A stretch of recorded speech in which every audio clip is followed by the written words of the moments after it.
Hello dear students, कैसे हो? I hope आप सभी स्वस्थ होंगे, मस्त होंगे और जबरदस्त होंगे। मैं आपका अपना आयुष सर आप सभी के लिए लेके आया हूं बहुत ही इंटरेस्टिंग सा topic that is called principle of atomic conservation या प्रिंसिपल ऑफ एटम कंजर्वेशन भी इसे कहा जाता है। बेसिकली ये इतना इंपॉर्टेंट है, अगर आप समझो तो। अगर मान लीजिए कभी आप बैलेंसिंग में फंस गए या कभी किसी क्वेश्चन में आपको रिएक्शन नहीं आता है, लेकिन आपको पता है कि क्या चीज से कौन सा प्रोडक्ट बन रहा है, एप्रोप्रिएट रिएक्शन नहीं आता है, लेकिन अगर आपको पता है रिएक्टेंट कौन है और प्रोडक्ट कौन है, तो आप उस पर्टिकुलर कंडीशन में बैलेंसिंग वाला कॉन्सेप्ट नहीं लगा सकते, यूनिटरी मेथड नहीं लगा सकते। तो वहां पर कौन सा कॉन्सेप्ट को अप्लाई करेंगे हम लोग? वहां पर हम लोग पीओएसी को अप्लाई करेंगे। तो ये आपको पता होना चाहिए कि हम जो भी कॉन्सेप्ट या जो भी फंडा सीख रहे हैं वो कहां पर अप्लाई होगा और कहां पर नहीं होगा। ऐसे मान लीजिए आपको रिएक्शन पता भी है, वहां भी पीओएसी लगा सकते हो, लेकिन इसका सबसे मजेदार यूज कहां पर होता है? क्योंकि यूनिटरी हमारे हाथों में बैठा हुआ है, बहुत प्रैक्टिस किया है हम लोगों ने, तो हम लोगों का हैबिट यूनिटरी पे जाता है। लेकिन कभी कभार क्वेश्चन में रिएक्शन नहीं आता है आपको, तब क्या करेंगे? तब क्या क्वेश्चन को छोड़ देंगे? तो जवाब है नहीं। तो उन तरह के सवाल को हम लोग पीओएसी के मदद से सॉल्व करते हैं। तो आइए बात करते हैं प्रिंसिपल ऑफ एटम कंजर्वेशन कहता क्या है। अब पीओएसी भी इसे हम प्यार से कहते हैं, इसे हम प्यार से पीओएसी भी कहते हैं। बेसिकली अगर आपसे कोई पूछेगा कि ये किस कॉन्सेप्ट पर बेस्ड है या किस लॉ पर बेस्ड है, तो ये principal it is based upon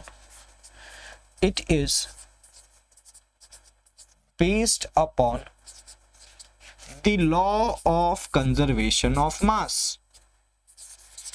The law of conservation of mass. कहना क्या चाहता है, समझो बात को बेटा। कहना क्या चाहता है, इस बात को समझने का प्रयास करो। हम लोगों ने बहुत सारे केसेस पढ़े हैं, sequential, parallel, yield percentage, mixture analysis, product reactant आपका एक हो, एक से अधिक हो, ऐसे बहुत सारे केसेस पढ़े। क्या उन सभी में ये कॉन्सेप्ट अप्लाई कर सकते हो? मैं बोलूंगा यस। और अगर कोई ऐसा रिएक्शन है जिसका आपको रिएक्शन ही नहीं पता है, तो वहां के लिए तो ये फंडा बेस्ट है। तो इस कॉन्सेप्ट को भी सीखना हमारे लिए बहुत ही इंपॉर्टेंट हो जाता है। आइए बात करते हैं कि आखिरकार law of conservation of mass हमें क्या समझाने का कोशिश करता है। तो law of conservation of mass basically हमें यह बताता है कि किसी भी रिएक्शन के दौरान mass cannot be destroyed and cannot be created। कभी भी मास को नष्ट नहीं किया जा सकता, ना नए मास की उत्पत्ति की जा सकती है। जितना मास रिएक्शन से पहले आपके पास था, after the completion of reaction उतना ही मास रहेगा। इवन अगर आप चाहे तो सिंगल एलिमेंट जो उस कंपाउंड में प्रेजेंट है, आप ये भी कह सकते हैं वो हर एक एटम कंजर्व होता है। इसीलिए तो हम इसे प्रिंसिपल ऑफ एटम कंजर्वेशन कहते हैं। तो सवाल है हमको सर कैसे पता चलेगा कि हम किस एलिमेंट के एटम को कंजर्व करें? तो जवाब तो ये होना चाहिए कि आप किसी भी एलिमेंट के एटम को कंजर्व कर सकते हैं। तरीके अलग अलग हो सकते हैं, तरीके अलग अलग हो सकते हैं। आइए समझते हैं कि कौन से एटम को कंजर्व करेंगे और किस तरीके से इस कॉन्सेप्ट को हम अप्लाई करेंगे सवालों में। एक रिएक्शन के थ्रू हम चीजों को समझने का प्रयास करेंगे। फॉर एग्जाम्पल, अगर हमारे पास कोई रिएक्शन है CaCO3, जब इसको आप हीट करोगे डिकम्पोजिशन रिएक्शन होगा CaO + CO2। अगर आप ध्यान से देखें, इस पूरे रिएक्शन में 3 एलिमेंट्स पार्टिसिपेट किए हैं। कौन कौन से वो 3 एलिमेंट है? एक तो है बेटा आपका कैल्शियम, दूसरा है कार्बन और तीसरा है ऑक्सीजन।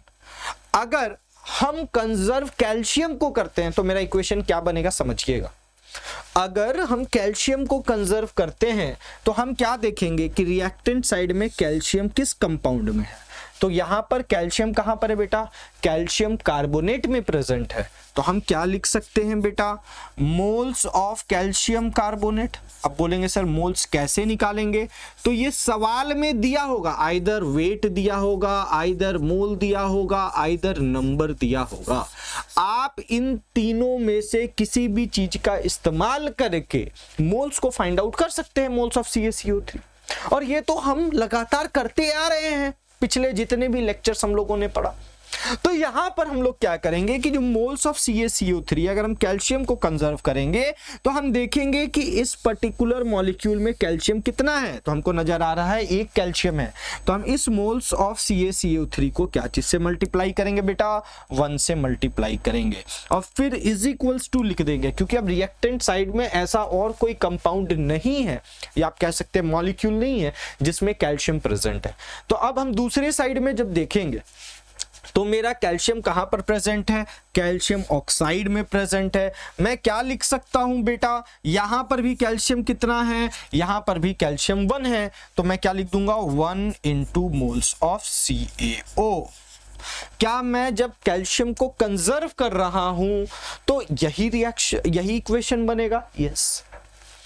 अब अगर मुझे इसका अमाउंट पता है तो मैं कैल्शियम ऑक्साइड का भी अमाउंट पता कर सकता।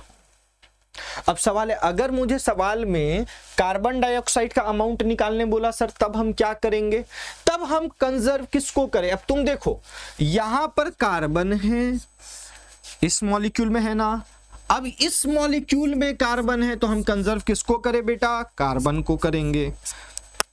यहां पर कितना कार्बन एटम है, तो 1 है, इनटू मोल्स ऑफ NaCaCO3 बराबर, यहां पर कार्बन कितना है 1 है, इनटू मोल्स ऑफ CO2। बड़े आराम से समझा रहा हूं, एक एक चीज को समझिए मैं इक्वेशन कैसे बना रहा हूं। अब बोलेंगे सर इसको क्यों नहीं लिए, तो जवाब होगा क्या यहां पर कार्बन है क्या, तो नहीं है, तो हम इसीलिए इस मॉलिक्यूल के मोल्स को अप्लाई नहीं किए हैं। अब बात करेंगे सर अगर हम ऑक्सीजन को करते तो क्या हम इक्वेशन फॉर्म कर पाते, तो जवाब है यस आप कर पाएंगे, लेकिन कैसे होगा, तो मैं लिखूंगा 3 into मोल्स ऑफ CaCO3। क्यों, क्योंकि इस मॉलिक्यूल में ऑक्सीजन कितना है 3 है, बराबर 1 into मोल्स ऑफ CaO। मैं 1 से क्यों मल्टीप्लाई किया, क्योंकि इस मॉलिक्यूल में ऑक्सीजन कितना है 1 और इस मॉलिक्यूल में ऑक्सीजन कितना है 2, तो हो जाएगा 2 into moles of CO2। Clear. अच्छा अगर मुझे सवाल में बोलता कि मोल्स ऑफ CaO फाइंड करो तो मैं इसका इस्तेमाल करता, अगर मुझे सवाल में CO2 फाइंड करने बोलता मैं इसका अप्लाई करता। मैं ऑक्सीजन को यूज नहीं करता, करने का कर सकता था, लेकिन क्यों नहीं करता, यहां दोनों वेरिएबल्स आ जा रहे हैं, ना मुझे इसका अमाउंट पता है ना इसका अमाउंट पता, मुझे तो सिर्फ इसका अमाउंट पता है।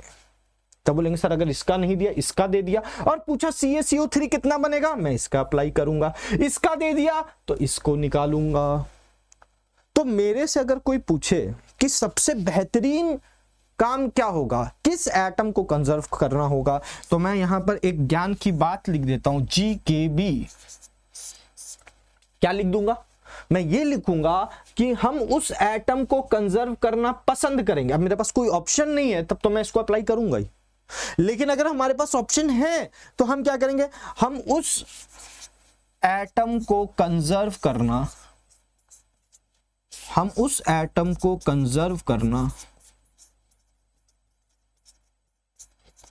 पसंद करेंगे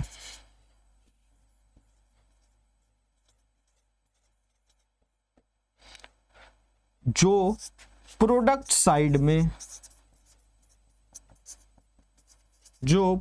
साइड में एक ही कंपाउंड में प्रेजेंट हो।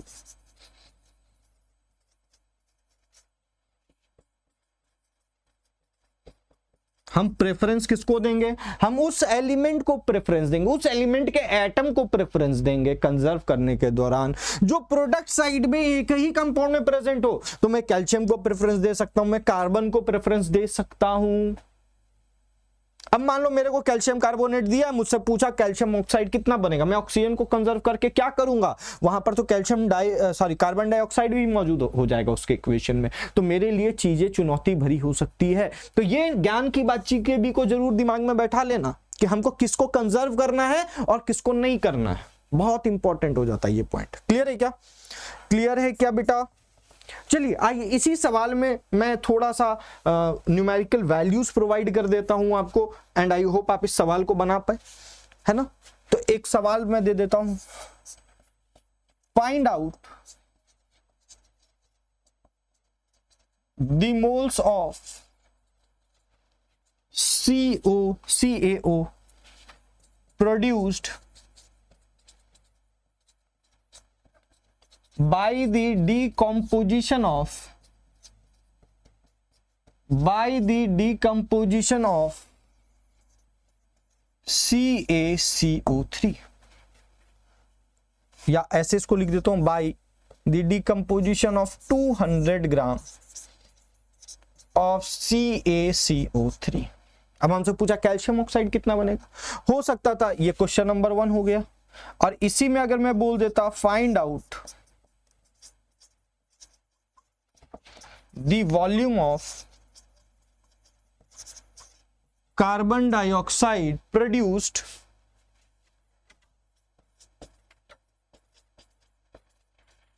by the decomposition of 200 gram of CaCO3 at 273 Kelvin and 1 atm pressure. अब यह मजेदार बात क्या है ना कि आपको रिएक्शन पता है, आप चाहो तो इसको यूनिटरी से बना लो और आप चाहो तो पीओएसी से बना लो। अभी आगे हम लोग और भी सवाल देखेंगे जहां पर मेरे पास कोई चारा नहीं है, आप यूनिटरी नहीं लगा पाओगे। वहां पर यूनिटरी लगाने के लिए आपको पूरा रिएक्शन आना चाहिए कि आखिरकार कौन कौन सा रिएक्टेंट रिएक्ट कर रहा है और कौन कौन सा प्रोडक्ट को वो फॉर्म कर रहा है। तो इसीलिए हम उन केसेस का भी आगे चल करके बात करेंगे। पहले थोड़ा सा हाथ बैठाने का काम कर रहे हैं पीओएसी में। तो मैं क्या करूंगा, सबसे पहला काम, मुझे तो इसका रिएक्शन पता है, मैं रिएक्शन लिख दूंगा। अब कुछ लोग यहां पर बोलेंगे सर इसको यूनिटरी से भी बना सकते हैं, डेफिनेटली बना सकते हैं, लेकिन आज का क्लास जो है वो पूरे तरीका से पीओएसी को समर्पित है, पूरे तरीके से पीओएसी को समर्पित है। क्लियर है बेटा? तो अब अगर हमसे कोई पूछेगा कि बताओ CaO कितना बनेगा, तो मैं क्या करूंगा, पहला क्वेश्चन के लिए मैं किसको कंजर्व करूंगा, वी विल कंजर्व कैल्शियम। हम किसको कंजर्व करेंगे बेटा, कैल्शियम को कंजर्व करेंगे पहले केस के लिए, क्योंकि हमसे CaO के बारे में पूछ रहा है। किसके थ्रू, CaCO3 में। इन दोनों में कॉमन एलिमेंट एटम कौन है, Ca। तो बोलेंगे सर ऑक्सीजन भी तो कॉमन है, लेकिन ऑक्सीजन को मैंने क्या यहां पर बताया था आपको कि हम लोग उस एटम को कंजर्व करना प्रेफर करते हैं जो प्रोडक्ट साइड में किसी एक ही कंपाउंड में मौजूद हो। तो मेरे को कैल्शियम वो एक ऐसा एलिमेंट मिल रहा है जो प्रोडक्ट साइड में एक ही कंपाउंड में प्रेजेंट है, तो इसीलिए मैंने प्रेफरेंस किसको दिया, वी विल कंजर्व कैल्शियम। तो कैल्शियम को कंजर्व किया तो क्या बन जाएगा, यहां पर कैल्शियम कितना है, 1 into मोल्स ऑफ CaCO3। दूसरे साइड प्रोडक्ट साइड में CaO में कैल्शियम कितना है, 1 into moles of CaO। Clear है क्या, क्लियर है क्या? अब अगर हमसे कोई पूछेगा सर इसका मोल्स कितना है, तो we can find out the moles of CaCO3, क्योंकि हमको वेट दे दिया है 200 ग्राम अपॉन CaCO3 का मॉलिक्यूलर वेट 100 ग्राम होता है बेटा। ये ग्राम ग्राम कैंसिल, ये हो गया 2 मोल। अच्छा, मॉलिक्यूलर वेट कैसे निकाले, आई होप आपको पता होगा। कैल्शियम, कार्बन, ऑक्सीजन, इसका होता है 40, इसका होता है 12, एक ऑक्सीजन का 16, तो 3 का 3 into 16, सबको जोड़ दीजिए और 1 मोल का ग्राम में हम लोग एक्सप्रेस करते हैं, यही है फॉर्मूला मोल का। तो हम क्या कर देंगे यहां पर बेटा, 1 into मोल्स ऑफ CaCO3 कितना आ गया, 2 बराबर 1 into मोल्स ऑफ CaO। तो मोल्स ऑफ CaO प्रोड्यूस कितना आया बेटा, 2 मोल। तो इसका आंसर क्या हो जाएगा, 2 मोल। इसका आंसर क्या हो जाएगा, 2 मोल्स। क्लियर है? दूसरा क्वेश्चन में क्या पूछ रहा है, what is the volume of CO2। तो अब हम यहां पर क्या करेंगे, अगेन एक बार रिएक्शन लिख लेते हैं, कोई दिक्कत की बात नहीं है। CaCO3 will produced CaO plus CO2। जब आपसे कोई पूछ रहा है कि कार्बन डाइऑक्साइड के अमाउंट के बारे में बता दो, तो मैं किसको कंजर्व करूंगा, क्योंकि मुझे तो रिएक्टेंट साइड में इसका अमाउंट पता है। अभी हम लोगों ने मोल्स निकाला, कितना निकाला बेटा, 2 मोल निकाला। पूछेगा कार्बन डाइऑक्साइड कितना बनेगा, मैं किसको कंजर्व करूंगा, कार्बन को कंजर्व करूंगा। मैं किसको कंजर्व करूंगा, we will conserve carbon, we will conserve carbon. Conserve करूंगा तो क्या लिखूंगा, कार्बन कितना है 1 इंटू मोल्स ऑफ CaCO3 बराबर 1 into moles of CO2।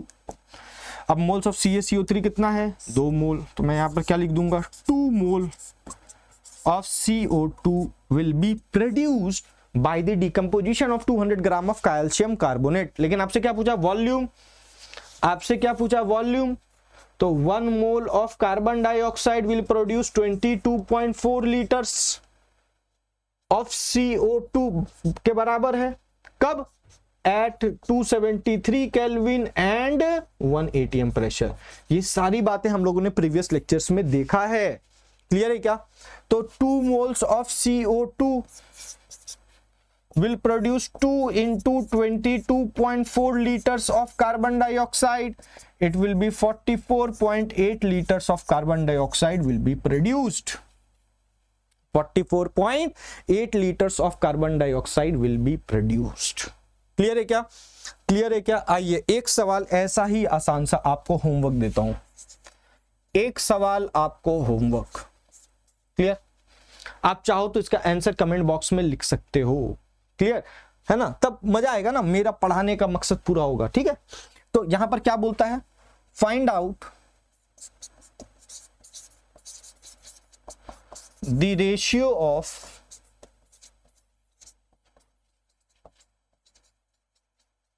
The volumes of nitrogen and hydrogen and also find out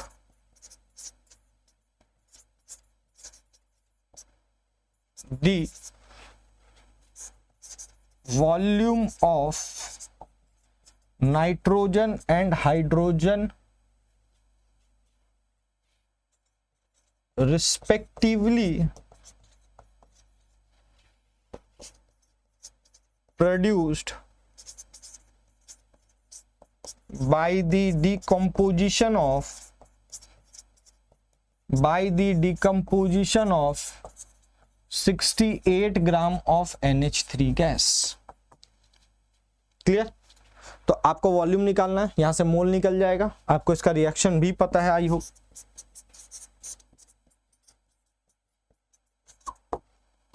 clear. Again एक बार nitrogen को conserve करेंगे, एक बार हाइड्रोजन को कंजर्व करेंगे, इन दोनों का वॉल्यूम निकालेंगे, एक आंसर, दूसरा उसके बाद उसका रेशियो फाइंड आउट करेंगे। आई होप आपको यहां तक चीजें समझ में आ गई होगी। आइए एक मजेदार सा सवाल आपके सामने में, बहुत ही मजेदार हमको ये सवाल लगता है। ये सवाल क्या कहता है, ध्यान से सुनिए। 27.6 gram of K2CO3 was treated by a series of reagent। आपका K2CO3 है, इसको बहुत सारे रिएजेंट से रिएक्ट कराया गया। लेट सपोज एक रिएजेंट R1 है, इसका रिएक्शन होने के बाद A प्रोडक्ट बना, उसके बाद R2 से रिएक्ट कराया, B प्रोडक्ट बना, उसके बाद R3 से रिएक्ट कराया, C प्रोडक्ट बनाया। 3 नहीं है, ऐसे dot dot dot dot dot dot dot dot चलता रहेगा, ऐसे dot dot dot dot dot dot चलता रहेगा। और फाइनली क्या बोलता है, so as to convert all of its carbon, so as to convert all of its carbon to K2Zn3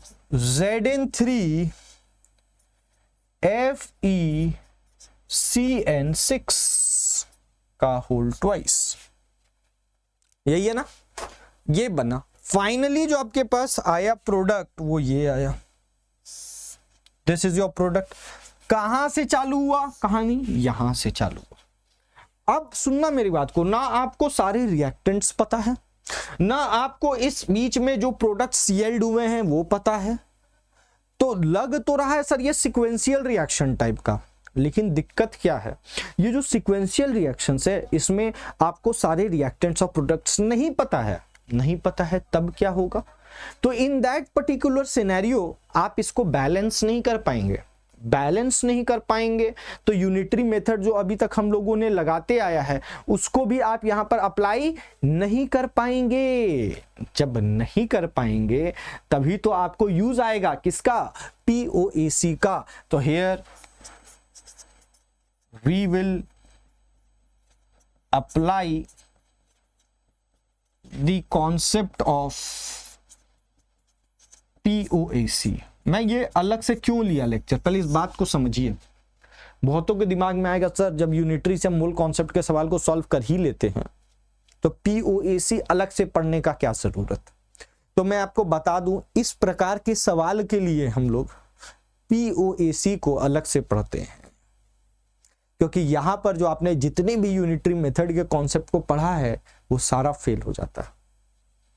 फिर आपको चाहिए होता है कि मुझे कोई ऐसा कॉन्सेप्ट पता हो जहां पर बैलेंसिंग ना करना पड़े, जहां पर यूनिटरी मेथड ना लगे, लेकिन फिर भी मेरा आंसर आ जाए। मुझे रिएक्शन ना भी पता हो तो भी मैं रिएक्शन, तब भी मैं आंसर ला सकता हूं। अब सवाल है यहां कंजर्व हम किसको करेंगे, तो मैं बोलूंगा here we will conserve carbon. बोलेंगे सर कैसे, यहां भी पोटासियम, यहां भी पोटासियम, यहां भी ऑक्सीजन, यहां नहीं ऑक्सीजन, तो यहां कार्बन और पोटासियम में रेस है, किसको मैं बैलेंस करूं। तो यहां पर एक लाइन लिखा है so as to convert all of its carbon. ये जो लाइन है इस बात को बताने का कोशिश कर रहा है हमें कि भैया यहां जो कार्बन है इसी को कंजर्व करना है, हमें इसे ही कंजर्व करना है। क्लियर। अब बहुत जन क्या बोलेंगे सर ये 138 क्यों ले लिया। देखो एक बात बता दे रहा हूं, हो सकता है बहुत बार क्वेश्चन में मॉलिक्यूलर वेट कुछ और दिया हुआ हो और जब आप एग्जैक्टली निकाले तो उसका वैल्यू कुछ और आ रहा हो, तो हमें तो सवाल के अकॉर्डिंग चलना पड़ेगा। जो सवाल में वैल्यू दिया हमें वही मान करके सवाल को बनाना पड़ेगा। ठीक है, इस बात को दिमाग में रखिएगा, क्वेश्चन में कभी कोई एरर नहीं होता, आप उसी मेथड का यूज करके आंसर निकाल दो, कोई दिक्कत नहीं है ना। हम बहस नहीं लड़ाएंगे एग्जाम में, अरे सर इसका मास तो ये होता है आप क्यों ऐसा ले रहे हैं। भैया हमें भी पता है मोल 6.022 इंटू 10 टू द पावर और भी आगे जाएगा नंबर्स, लेकिन अगर एग्जाम में लिख दिया 1 मोल बराबर 6 इंटू 10 टू द पावर 23 तो हम वही लेकर के सवाल को बनाएंगे, ज्यादा दिमाग नहीं लगाएंगे। हाँ अगर वो मेंशन नहीं किया होता तो हम एग्जैक्ट वर्ड यूज करते, एग्जैक्ट वैल्यू यूज करते, that is 6.022 into 10 to the power 23। Is it clear? अब यहां पर क्या करें, here we will conserve the carbon, carbon को कंजर्व करेंगे तो क्या हो जाएगा जरा सा सोच के बताना। उससे पहले हम लोग इसका मोल को फाइंड आउट कर लेते हैं, क्योंकि हमें क्या फाइंड आउट करना है, calculate the weight of the product.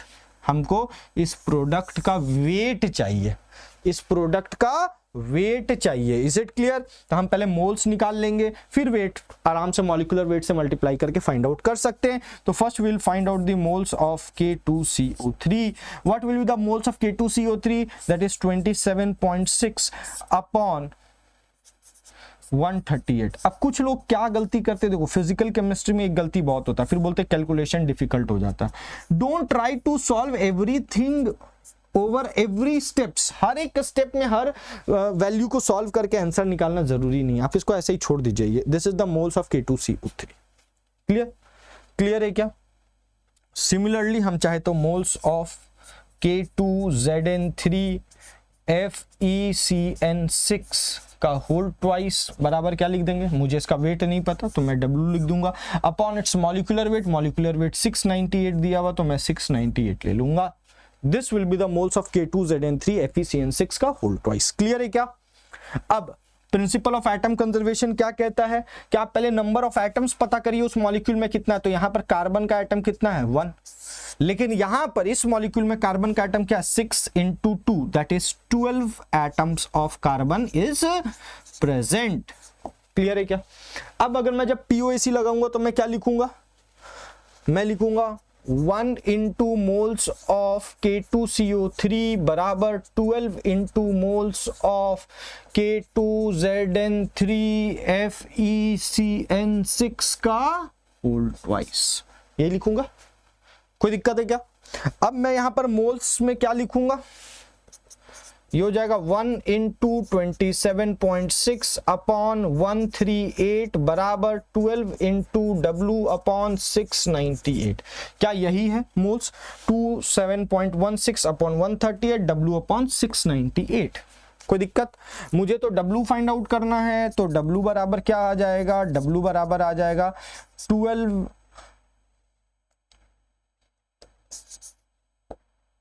27.6 into 698 upon 138 upon 12।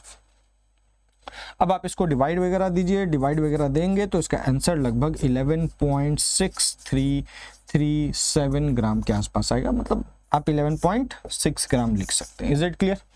या 63 ग्राम लिख लो। क्लियर है क्या? क्लियर है किस तरीके से सॉल्व करना है? तो आई होप आपको आज पीओसी का इंपॉर्टेंस समझ में आया होगा, है ना? तो इसलिए इसको अलग से लिया हूं। बड़ा डरावना सा क्वेश्चन लग रहा है, लेकिन कोई बात नहीं, डरने की कोई बात नहीं। जब बहुत डरावना है पीओसी लगा देना, सारा डर खत्म हो जाएगा। क्योंकि डर तो हमें उससे लगता है जब हमें उस पर्टिकुलर रिएक्शन का कंप्लीट इंफॉर्मेशन ना पता हो कि कौन कौन सा रिएक्टेंट है, कौन कौन सा प्रोडक्ट है, तभी डर लगता है, तभी मन में आता है कि ये सवाल नहीं बनेगा। तो जब भी ऐसा मन में आए पीओसी को लगा देना, ये ब्रह्मास्त्र की तरह तुम्हारे लिए काम करेगा। तो आइए बात करते हैं यहाँ पर कहानी क्या कहती है। अब कहानी ये कहती है, बोलता है ना, gravimetric determination of phosphorus of an aqueous solution of dihydrogen phosphate, ठीक है, dihydrogen phosphate that is H2PO4 minus is treated with a mixture of ammonia NH3 and magnesium ion to precipitate magnesium ammonium phosphate that is MgNH4 PO4 6H2O. This is heated and decomposed to magnesium pyrophosphate. इसको further heat उट किया गया तो magnesium pyrophosphate मिला। A solution of H2PO4 minus yield 2.054 grams of MgP2O7। क्या बोलता है? आपके पास क्या था? एक फॉस्फेट था, डाइहाइड्रोजन फॉस्फेट। इसको आपने किसके साथ ट्रीट किया? Ammonium ion and magnesium ion. Clear? अब रिएक्शन क्या हो रहा है? इसके कारण क्या बना आपका? Magnesium ammonium phosphate dot 6H2O। अब इसके कारण क्या बनेगा? इसको जब आप हीट करेंगे तो आपका फाइनल आंसर क्या निकल करके आएगा? Mg2P2O7। क्लियर है क्या? Mg2P2O7 क्लियर है क्या? अब ध्यान से यहां पर समझिएगा, यहां पर ध्यान से चीजों को समझना है। अब यहां पर अगेन ये पूरा एप्रोप्रिएट आपको नहीं पता चल पा रहा है कि एप्रोप्रिएट कौन कौन से रिएक्टेंट यूज हुए हैं, एप्रोप्रिएट कौन कौन सा प्रोडक्ट बना। अगेन मेरे पास जब भी ऐसे सवाल आएंगे तो मैं क्या करूंगा? मैं सिंपली यहां पर कौन सा कॉन्सेप्ट को लगा दूंगा? POAC। क्लियर? यहां हम किसको लगा देंगे? POAC। अब अगर मुझे ध्यान से यहां पर देखने को मिले तो मुझे एक बात समझ में आती है कि मुझे कंजर्व किसको करना है। देखो, हमको इससे कोई मतलब नहीं, मेरे को फाइनली इससे ये प्रोडक्ट यील्ड हुआ, इससे कहानी मतलब समझ में आता है। तो पहला सवाल तो कंजर्व करने के लिए ये आता है कि which atom of the element should be conserve. यहां पर लिखा है to determination of phosphorus, it means we have to conserve what? We have to conserve phosphorus. We have to conserve phosphorus. Clear है क्या? अब और एक मजेदार पॉइंट है, ये अपने आप तो नहीं आ गया होगा, ये अपने आप तो नहीं आ गया होगा, यहां पर भी आपका कोई ना कोई फॉस्फेट का ये होगा। तो वो क्या है? NaH2PO4। तो यहां पर प्लस 2Na प्लस लिख दो।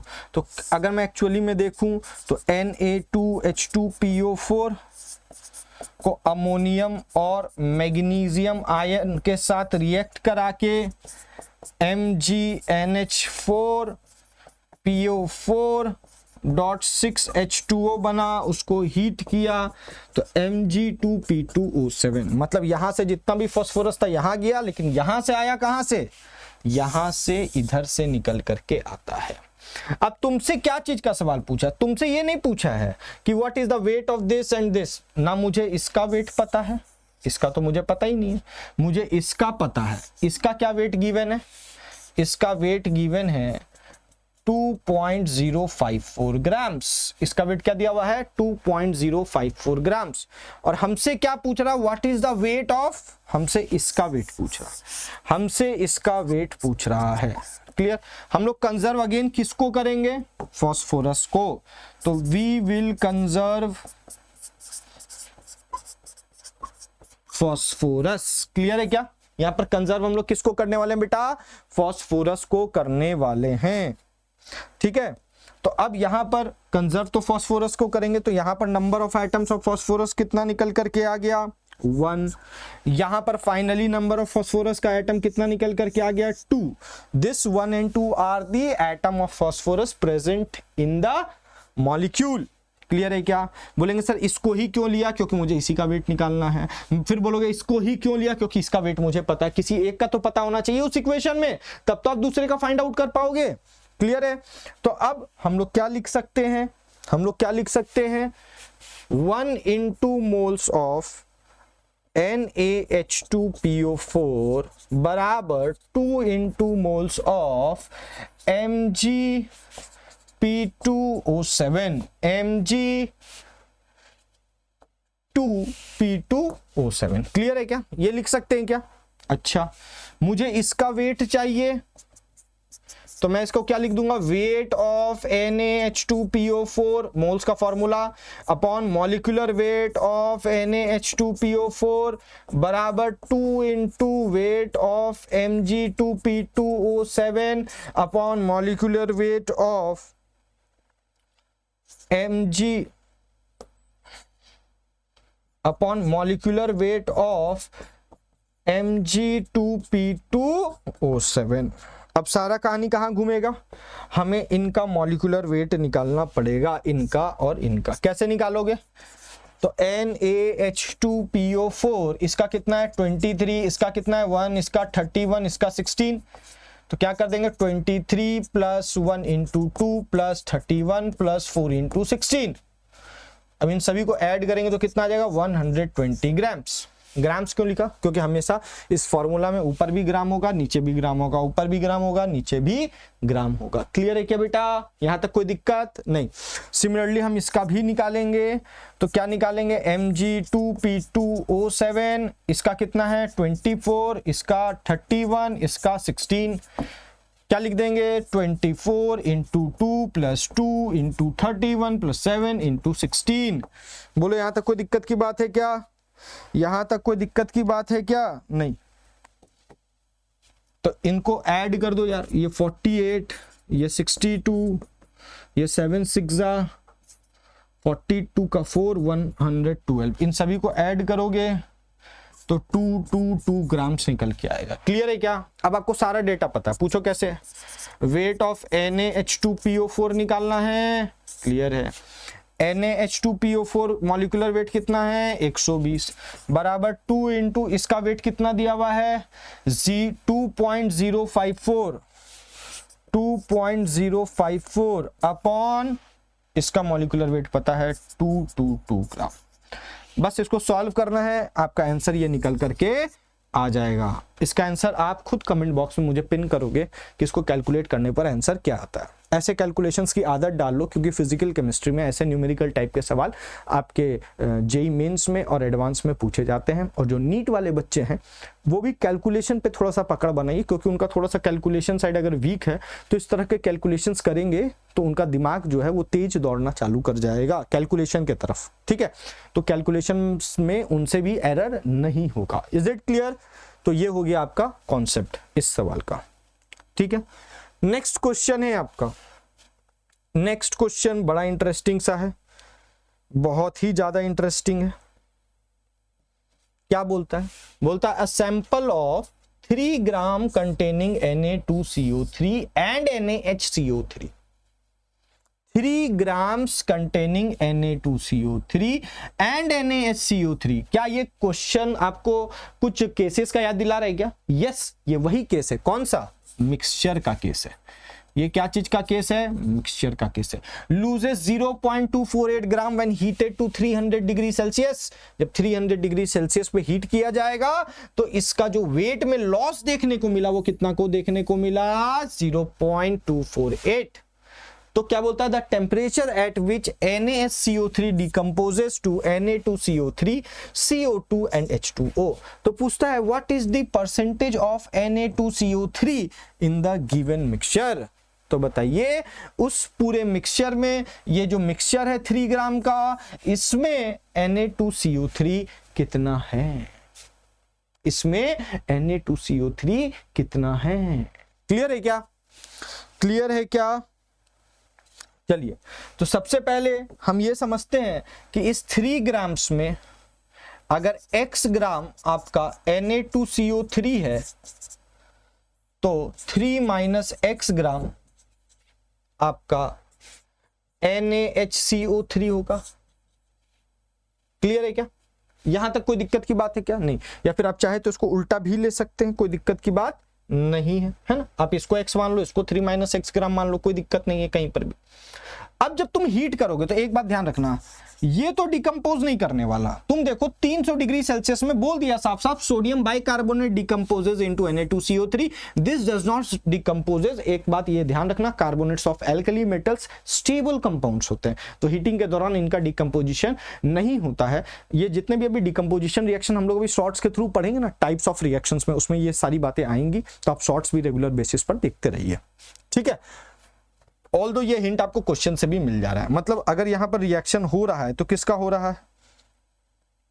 यहां पर रिएक्शन हो रहा है तो किसका हो रहा है? NaHCO3 का। क्या हो रहा है? डिकम्पोज कर रहा है किसमें? Na2CO3 plus H2O plus CO2। आप चाहे तो उसको यूनिटरी मेथड से भी सॉल्व कर सकते हैं और इसको आप चाहे तो POAC के मदद से भी सॉल्व कर सकते हैं, ठीक है। ये रिएक्शन हो रहा है। अब कहानी समझना, यहां बोला there is a loss in the weight, तो लॉस इन द वेट किसके कारण होगा? इसके कारण। ये दोनों उड़ जाएगा, CO2 तो गैस होता ही है और 300 डिग्री सेल्सियस पे तो आपका वाटर भी आपका गैस के फॉर्म में ही उड़ रहा होगा भाई। 100 डिग्री सेल्सियस में पानी जो गैस में बदल जाता है तो भैया 300 पे तो पानी बदलना ही बदलना है। तो ये दोनों जो लॉस है ये इसके कारण है। क्लियर है क्या? और ये तो पूरा टूट करके ये बना ही चुका है, मतलब वहां पर जो मौजूद है वो कौन है? वो Na2CO3 है।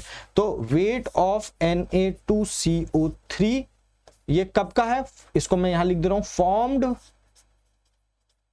Via heating of NaHCO3। कितना होगा भैया वेट? कितना होगा वेट? आपके पास 3 ग्राम था पूरा मिक्सचर का, इसमें से 0.248 ग्राम उड़ चुका है, इसमें से 0.248 ग्राम उड़ चुका है, तो वेट ऑफ Na2CO3 कितना हो जाएगा? तो यहां पर आप एक बात समझना, इसमें पहले Na2CO3 भी तो प्रेजेंट है, तो ऐसा थोड़ी है भैया इस पे ठप्पा लगा है कि NaCO3 से आया है, ऐसा तो नहीं है। तो हम लोग जो यहां पर वेट ऑफ Na2CO3 देखेंगे फाइनली वो कितना होगा?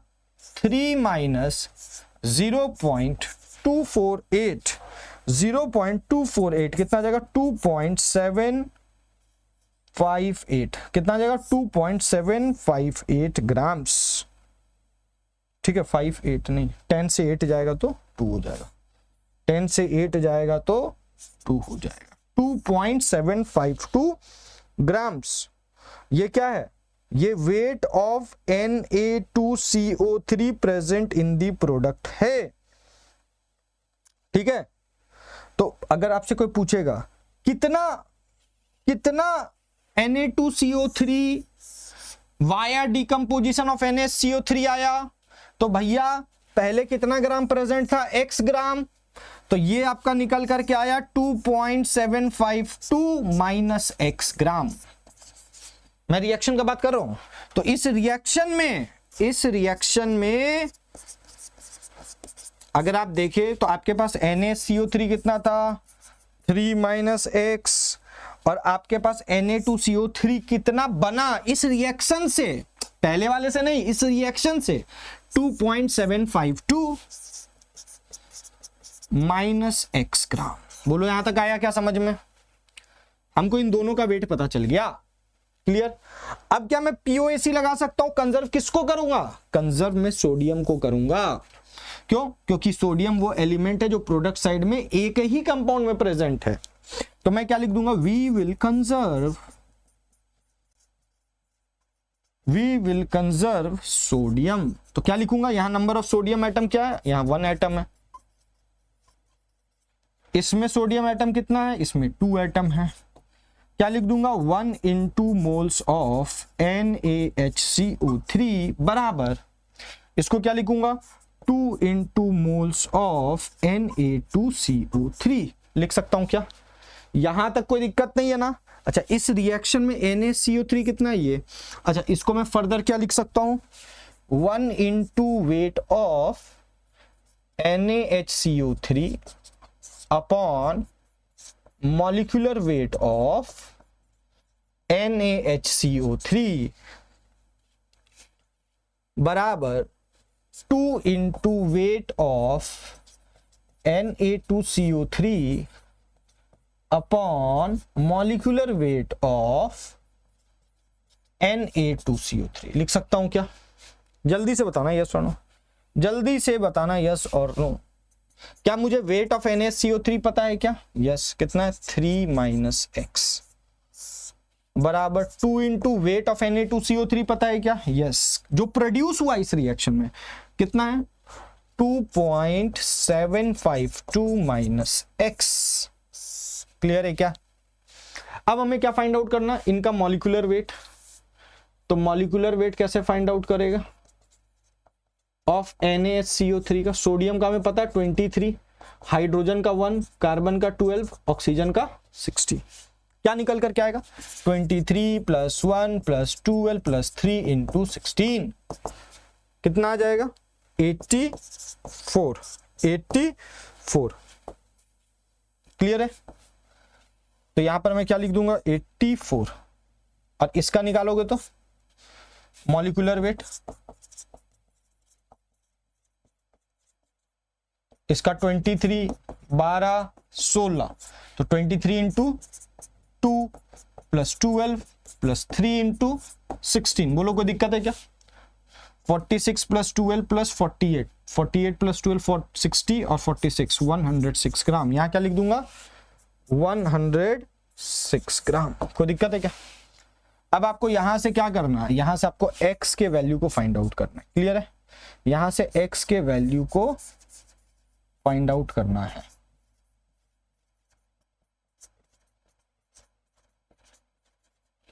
ठीक है, आई होप इसको आप कर लेंगे, इसको आप यहां कर लेंगे। x की वैल्यू को फाइंड आउट, मैं तरीका बता रहा हूं आपको। जो आपका x का वैल्यू आएगा, अब आपको तो क्या निकलना? What is the percentage of Na2CO3। तो परसेंटेज ऑफ Na2CO3 क्या निकलेगा बेटा? जिसका परसेंटेज मिक्सचर में निकालना उसको ऊपर divided by weight of mixture into 100। तो weight of Na2CO3 in the mixture कितना है? x ग्राम। x ग्राम तो क्या हो जाएगा? x upon weight of mixture क्या है? 3 × 100। x की वैल्यू कहां से फाइंड आउट करोगे? इस इक्वेशन से फाइंड आउट करोगे, इसको यहां पर पुट करोगे, you will get your answer. इसका भी आंसर आप कमेंट बॉक्स में लिखेंगे। ठीक है, मैंने पूरा टेक्निक आपको बता दिया। यहां से आप x का वैल्यू को फाइंड आउट करेंगे, यहां पर इसको पुट करेंगे and you will find out the percentage of Na2CO3 present in the mixture. तो आई होप आपको POEC का कॉन्सेप्ट समझ में आएगा, इसको कैसे लगाना है, कहां लगाना है, किस तरीके से लगाना है। क्लियर? ऑल आप इसी क्वेश्चन को एक बार घर पे क्या करिएगा, इसी क्वेश्चन को एक बार घर पे क्या करिएगा, फिर से आपको इसको बनाना है। लेकिन किस मेथड से बनाना है? एक बार इसको यूनिटरी मेथड से भी आप बना करके चेक करिएगा। यू विल गेट सम क्या बोलते हैं, एक नया तरीका आपको मिलेगा, एक नया सोच मिलेगा। तो एक क्वेश्चन को अगर आप दो तरीके से बना सकते हैं तो कुछ कुछ क्वेश्चंस में अप्लाई करिए। ये भी आपका रहेगा कि आप इसको यूनिटरी मेथड से भी सवाल को घर पे एक बार अप्लाई जरूर करिएगा। ठीक है, जरूर करिएगा। इसके बाद आपके पास ये जो सवाल है, ये सवाल आपका मैं होमवर्क के तौर पे घर पे दे रहा हूं। तो आपको 2 होमवर्क मिला है, बाकी तो कैलकुलेशन करना है, खाली वो होमवर्क नहीं है ना। एक इक्वेशन को सॉल्व करना है, कैलकुलेशन करके कमेंट में लिखना है। ये भी आपका एक होमवर्क है, इसको आप जरूर घर पे प्रैक्टिस करिएगा ताकि आपका POEC का कॉन्सेप्ट क्लियर हो जाए। और इसमें एक चीज और फाइंड आउट करिएगा, इसमें खाली एटॉमिक मास बोला है, मैं एक और इसमें क्वेश्चन ऐड कर दे रहा हूं। Also determine the element. ठीक है, अब आपका जो भी एटॉमिक मास आएगा उसके आसपास वाला जो एलिमेंट है वो ले लेना, उसके आसपास। जैसे मान लो अगर 14.2 आता है या 14.3 आता है या 14.5 आता है या 14.6 आता है, मैं किसको कंसीडर करूंगा? उसको nitrogen as an element consider करूंगा, ना कि ऑक्सीजन। ऐसे भी सवाल आ सकते हैं, तो इसीलिए मैंने एक सवाल इसमें ऐड कर दिया, also determine the element. Is it clear? तो इसी के साथ आज का आपका जो सेशन है वो खत्म होता है। मिलेंगे आपसे नेक्स्ट सेशन में बड़े मजेदार से टॉपिक के साथ। एक और लेक्चर इस चैप्टर में बचा है जिसमें हम एटॉमिक मासेस या मॉलिक्यूलर मासेस को एक्सपेरिमेंटली किस तरीके से डिटरमाइन करते हैं और कौन कौन से मेथड का इस्तेमाल करते हैं उसके बारे में पढ़ेंगे। और उसी के साथ ये पूरा चैप्टर आपका समाप्त होता है, पूरा एकदम पैकेज कंप्लीट होता है ना, पूरा डीपीपीस के साथ। और इसका जो भी नोट्स है आपका ये आपको टेलीग्राम चैनल पे मिल जाएगा। तो उसके लिए आप क्या करिएगा, हमारे टेलीग्राम चैनल को जरूर फॉलो कर लीजिएगा। लेक्चर पसंद आया हो ना तो जरूर लिखिएगा कमेंट में आपको कैसा लगा, है ना। और जो भी आंसर्स कैलकुलेशन करने बोला हूँ वो लिखना, थोड़ा सा इंटरेक्टिव बनो, है ना। यूट्यूब पे भी इंटरेक्टिव बनो। जैसे क्लासेस में हम लोग क्या करते हैं, ये सारे कॉन्सेप्ट्स को बताते हैं, फिर बच्चे से बोलते हैं भैया थोड़ा सा कैलकुलेट करो, आंसर बताओ, तो थोड़ा क्लास इंटरेक्टिव बनता है। तो कमेंट बॉक्स में अपने आंसर्स को जरूर लिखिएगा ताकि हम लोगों को भी थोड़ा सा इंटरेक्शन मेरा और आपका हो सके यहाँ पर, तो मजा आए, है ना।